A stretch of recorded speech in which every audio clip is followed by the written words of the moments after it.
ask for less, it's better.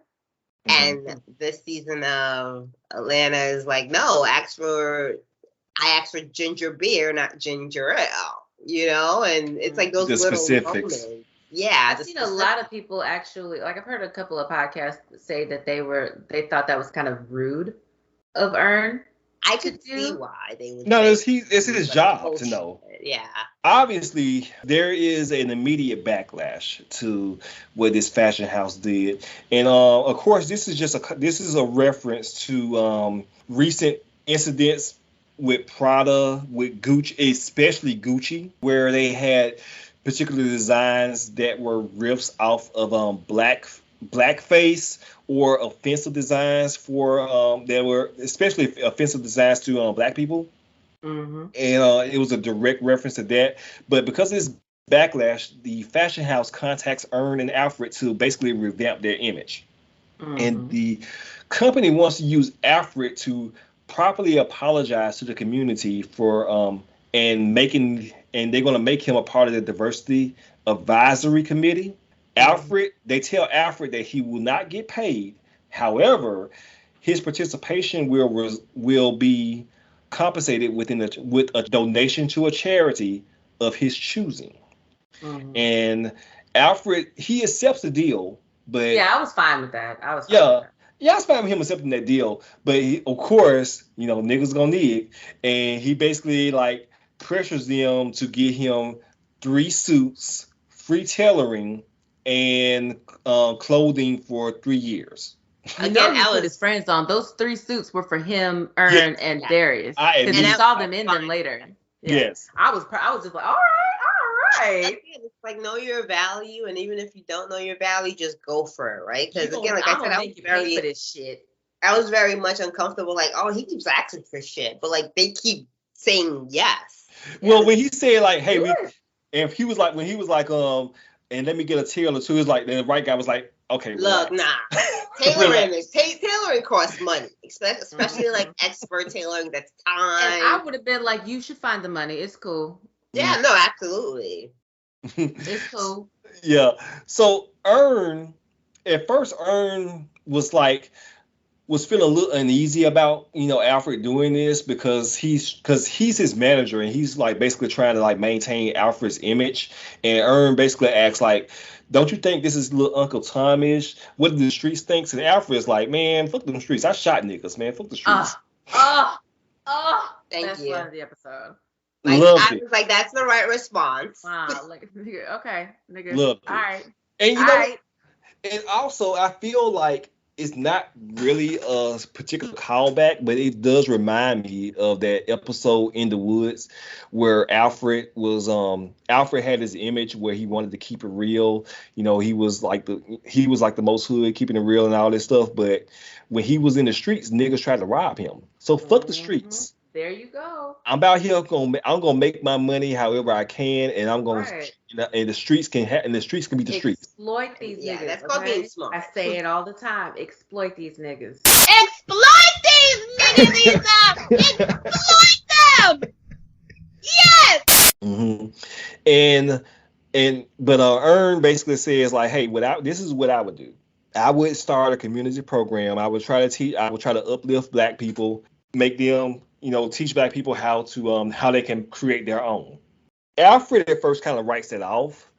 I believe also we've criticized Donald Glover a lot on this podcast, and we brought a guest on that had some criticism of Donald Glover.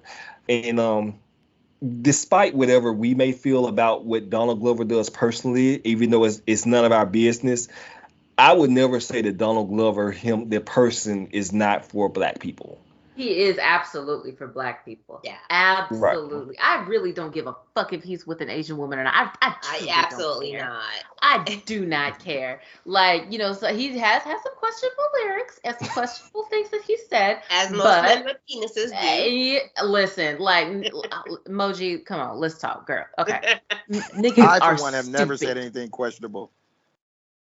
Moji, we both know niggas is stupid. Okay, So they gonna say some stupid real shit. stupid. Okay, like that's just what it's gonna be. But I have I feel never attacked. ever thought that if you feel attacked, that means you've done some shit. But anyways, like I've never ever felt that like Donald Glover is not for black people. I haven't.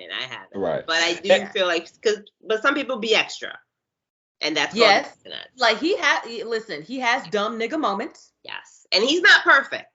He's not. Hey, none of these niggas are.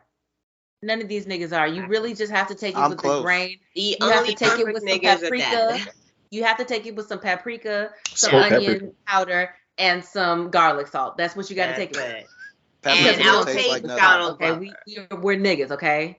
Look, and I'll take Donald Glover because I completely get it. Because in the off season, when the show's not on, and you see some of the shit he's doing, you're just like, you kind of want to side eye him. Yeah, and I feel like he listened to the last episode and was just like, let me kiss on Van real quick.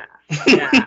But the one call him my fiance. You gotta look at what people do, and that's one thing I appreciate about him. Right. If you fall in love with a white woman, but you still put on for black people, I'm not gonna say shit. Love whoever you want. I don't give a fuck.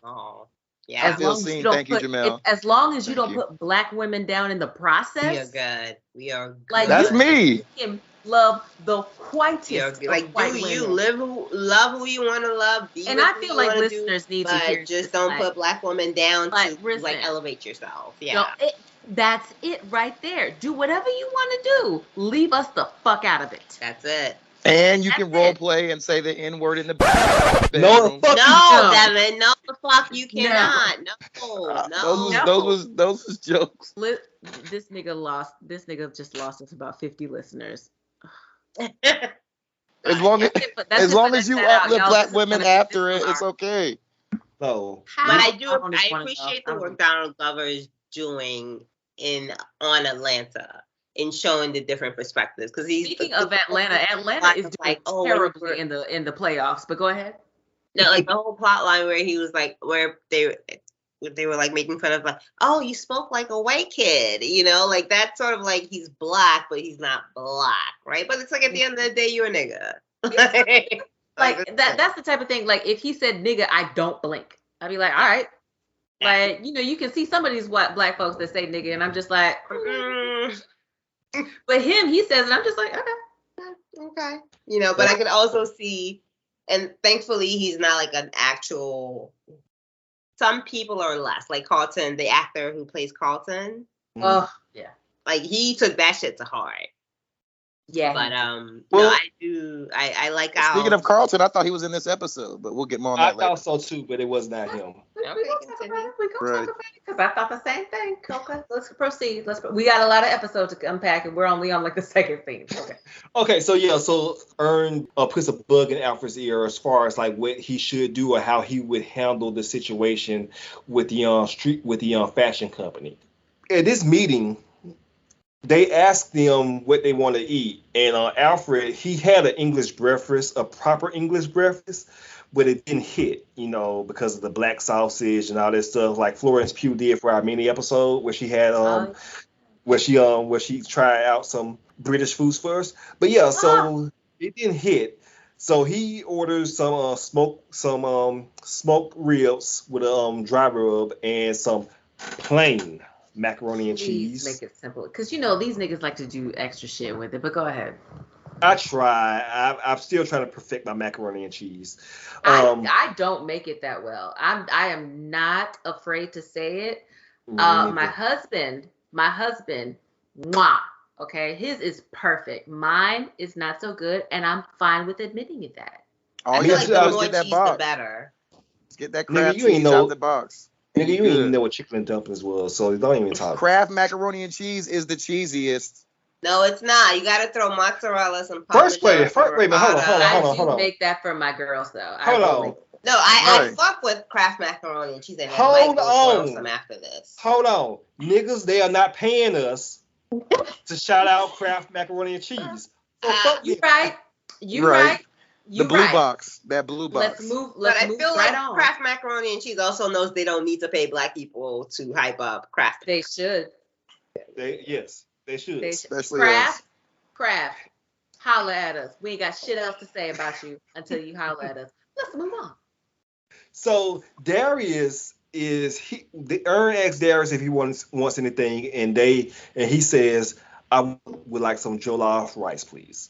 And so he is later approached by Sharon, who is the head of hospitality, and she is basically asking him about his request to order a Jollof Rice, because she's never heard of it, despite her and her husband knows every restaurant in London.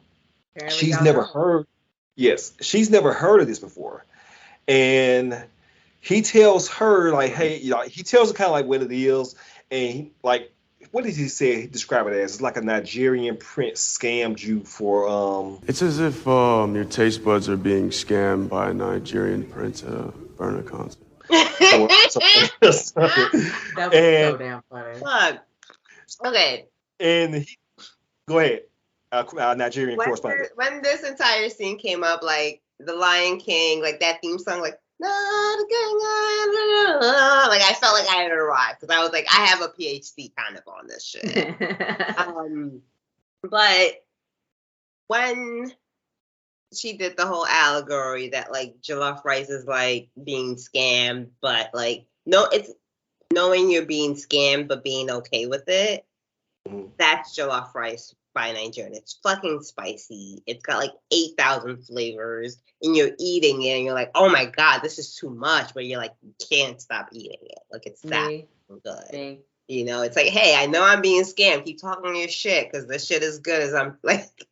That is so me. I would love to attempt straight. I am straight nigga, okay? Listen, my ancestors ain't been to Africa since what, the 1400s, okay? Uh-huh. All right, so I don't. I heard some shit went down around that time.